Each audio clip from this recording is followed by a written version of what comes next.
Okay, in this video we're checking out the SkyStars BabyTurtle. This is a 3-inch micro drone for HD video recording. This has a split mini version 2 and there's the one with the single board.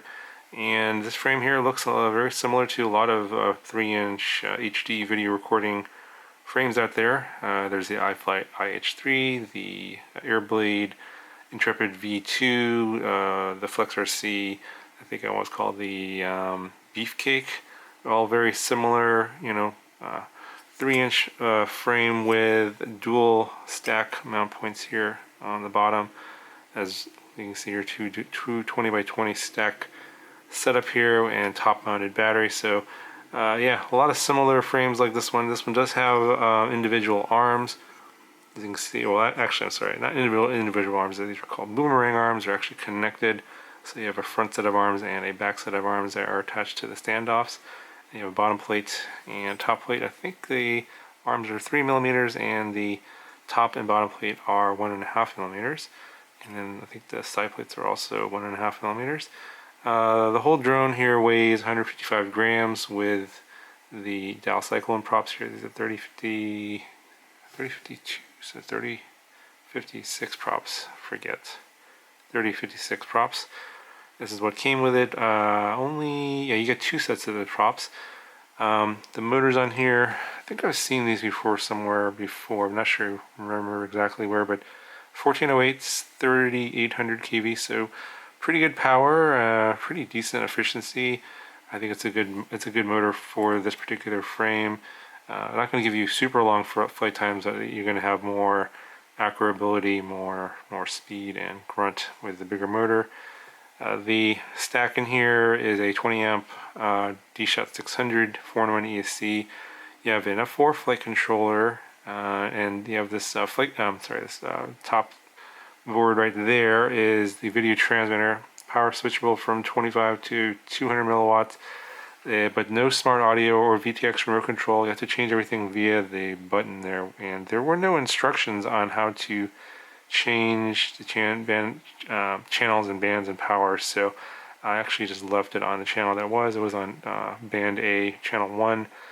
And there's some lights on there. I've never seen that video transmitter before, so without instructions is kind of a downside. And another downside is the video transmitter is attached to the flight controller via a set of pins, and kind of hard to see there right there. It's too dark to really see. So if you wanted to change the stack, you would have to change the flight controller and the video transmitter together. I'm not sure, I think that's why they put the video transmitter on top, because obviously it has to be connected to the flight controller. Usually you would put the video transmitter here on top of the RunCam Split Mini. See, there's a lot of space over here. You got the motor wires running underneath the Split Mini there, plus I have the receiver on top there.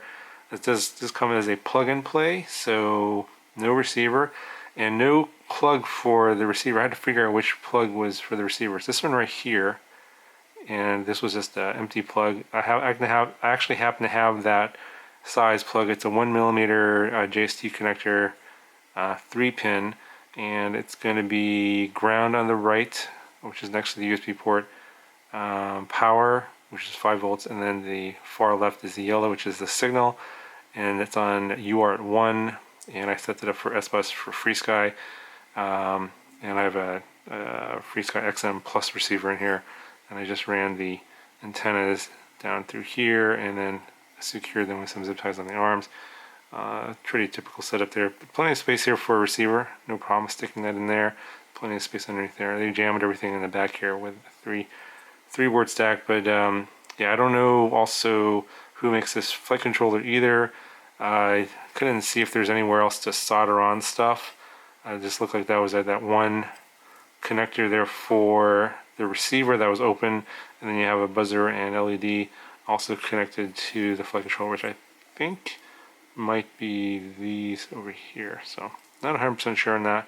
And then the other thing that was set up was on the Split Mini.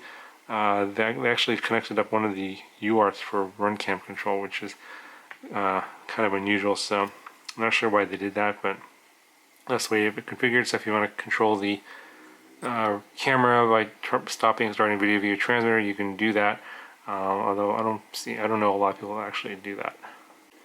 Another thing to note is that it does come with just a dipole whip antenna here, and it is directly soldered on. So if you want to change the antenna, you'll have to desolder this one and then put on an antenna of your choice there.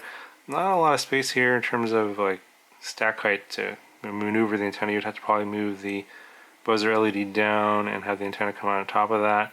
You have the XT30 here as well, not secured by anything, so yeah, probably should secure that by zip tying it to one of the standoffs here perhaps. Yeah, but yeah, making sure that this doesn't get into props could be problematic if this battery wire happened to get over to the side or something that could get cut by the props.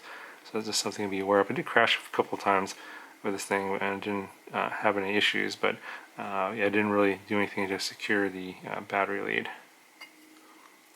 And on the front here, the Runcam Split Mini is on this rail. It's a little bit further back, as you can see, than where this should be. So you'll notice that the two side plates are in the video, on the HD video on the sides, so you probably want to move those a little bit more forward.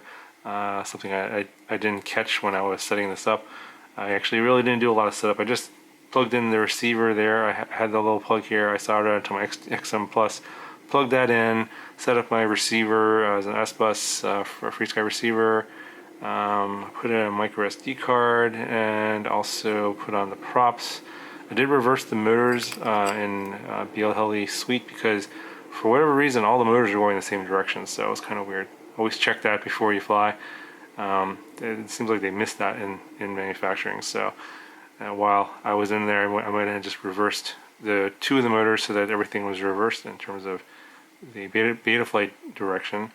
And then yeah, if you're setting this up, make sure you move the camera forward a little bit so these two side plates aren't in your video. It's on a rail here so you can do that. I didn't do any tuning and just flew it out of the box the way it came, just out of the receiver. Pretty good deal on this one right now. It's $150 for the plug and play, which is what this is, no receiver. For all the parts and the motors and the Split Mini 2 that you get in here, not a bad deal. I know that if you guys are worried about maybe breaking an arm and how much it would cost to replace an arm, I'm sure arms are going to come out at some point. They have a whole frame kit if you just want to get a whole brand new frame. To get the spare arms, it's like $20. So if you just consider it's $10 for boomerang arm, and then you get a free rest of the frame. Yeah, I guess that's one way of getting the arms if you're concerned about that. I'm not sure if they would sell them for that much cheaper, maybe $8 for a set of arms. Not sure. So just letting you know that the entire frame, if you happen to break anything on the frame, is only $20, so it's pretty cheap. Now if you'd rather build this and just get a box of parts, you can get the frame and all the parts and build it yourself. And the kit version, I think it's like $10 less, so it's like $139. So you know, if you're into building and would rather build this instead of just having it already pre-built, you can save yourself $10 by going that route. Anyway guys, I'm going to show you the flight footage for this, and yeah, it's pretty typical of a lot of these models that I've shown you before. Probably should do a roundup of all these. I've got so many of these now, and sort of give you some pros and cons on all of them, but that's obviously a subject for a different video. Go and show you the flight demo for this one that I flew recently, and if you guys have any questions, let me know, and I'll talk to you guys in the next one. Okay, I'm just flying with the stock Betaflight PIDs and or whatever came in the box. Looks like nothing on the OSD was set, interestingly. So I guess I'll have to rely on the beeper for low voltage.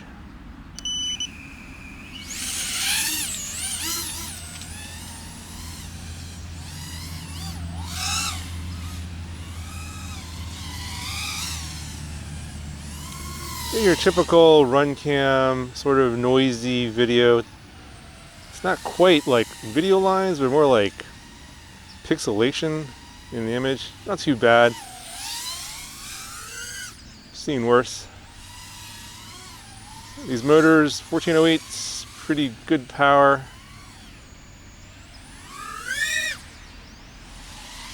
The tune's not too bad. I don't think they did any tuning. I think it's just stock Betaflight on 3.2, I think. Not too bad at all. A little bit of prop wash there.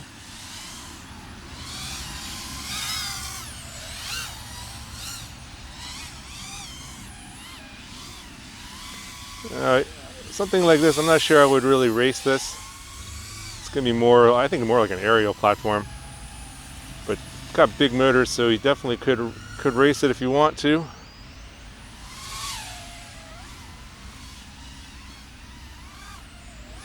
Not sure what the flight time is going to be like.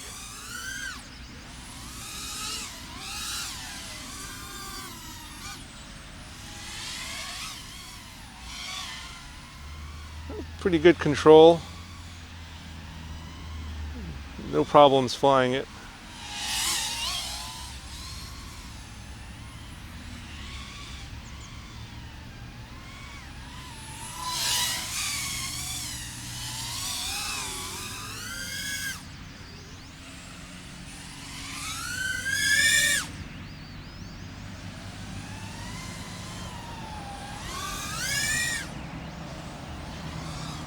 Or prop wash there.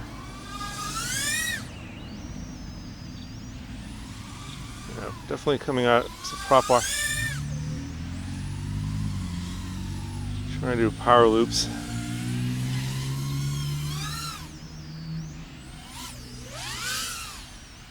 Yeah, definitely the weight, you could feel it. Falls much faster, it's not as floaty, but you can throw it though. With some big throttle blips. Let's see if I can try from the other side here.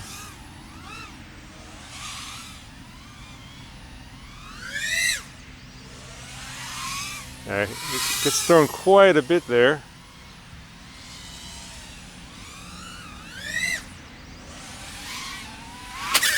Whoops. Crash test.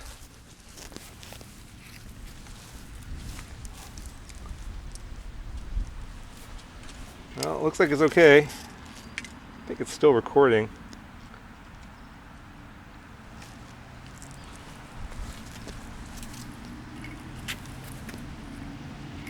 And the motors are cool. Yep, still recording. Just keep on going. Let's see, I'm at a minimum battery 15 volts, so doesn't look like that crash did anything. Oh, I'm in a tree now.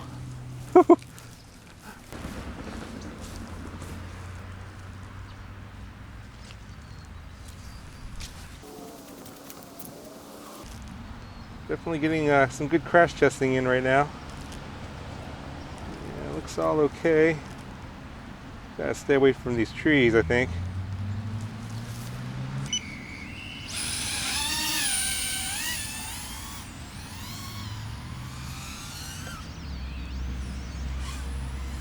Got a little bit of a yaw twitch there.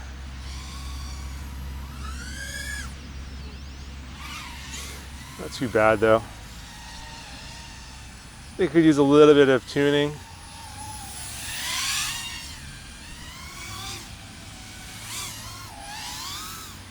If you guys are looking for 3-inch with a split mini with more power, this is definitely one of them. This 1408 motor for sure.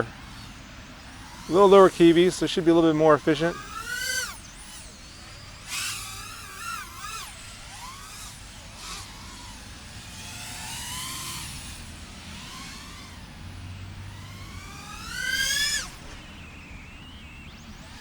Super floaty.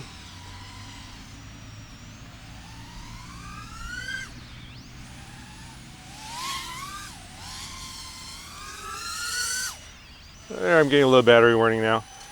I'm not sure how long I've been flying. Maybe 3.5 minutes. It's a 554 SGMD when I always fly, so I think it's a pretty decent flight time for the motor. 4 minutes and 23 seconds. Let me know what you guys think in the comments below.